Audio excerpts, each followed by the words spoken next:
And then, do we have in our classroom, in our school, a command of the variety of teaching models that we require to more precisely address, a range of learning outcomes. And for me, that is absolutely clear.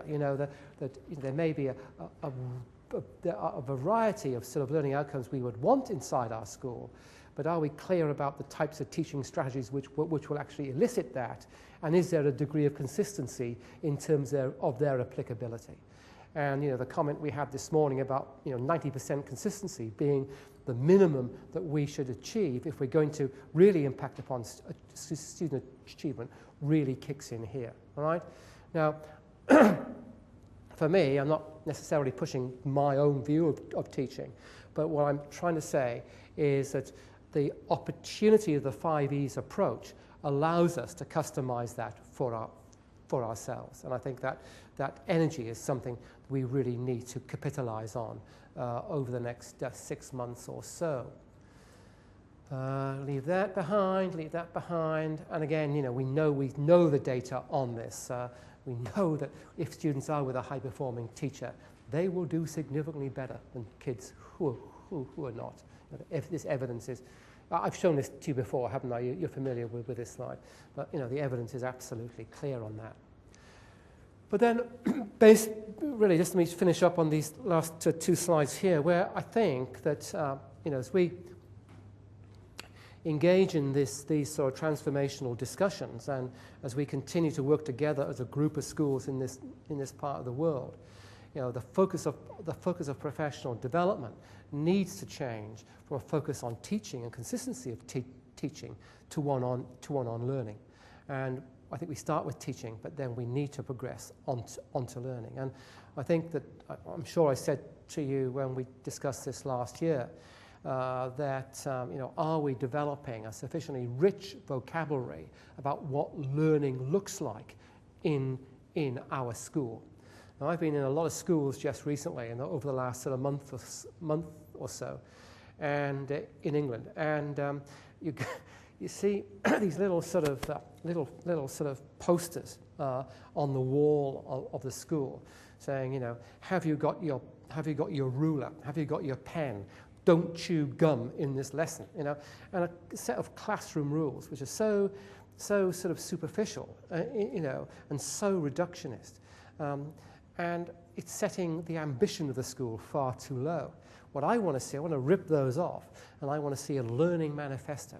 What is it like to be a learner in this school? How do we learn in this school? What are the learning skills? What are the learning aptitudes that we want to develop inside the school? And it seems to me that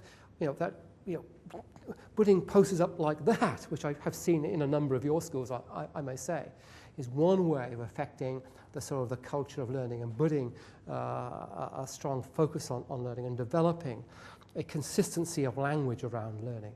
It's not just a consistency of language for teachers, it's also that sort of consistency of language amongst students as well.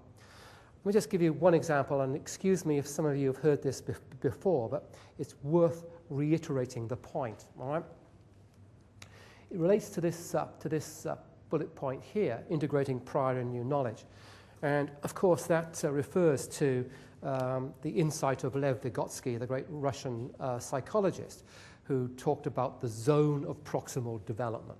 And what Vygotsky was saying is that we learn best at that margin between prior knowledge and new knowledge, right? So it's at that margin, it's in that zone that learning is most effective, and that is a well-known, accepted psychological truth now.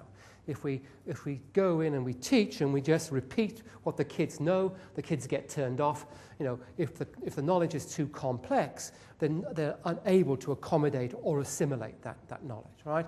So it's in that zone that's most important. And it applies not just to classrooms, it applies to here, it applies when I'm a mountain guide and I'm taking people ice climbing or off-piste skiing. You want to be working in those zones. As a mountain guide, you kill your clients if you don't get that right, okay? So it's a very universal truth, you know? Now, what I'm saying to principals in the UK at the moment, on days like today, I said, well, how confident are you that every sort of teacher in your school is actually teaching in the zones of proximal development of every child in their class? And they have a good old laugh and say, oh, well, you know, that would be nice, but it's impossible, you know?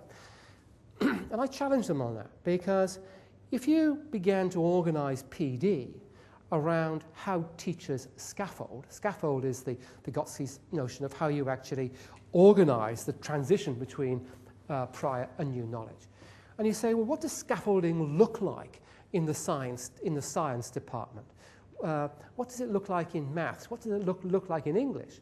Then we develop a sort of a pedagogic knowledge that is consistent across the school. Yeah?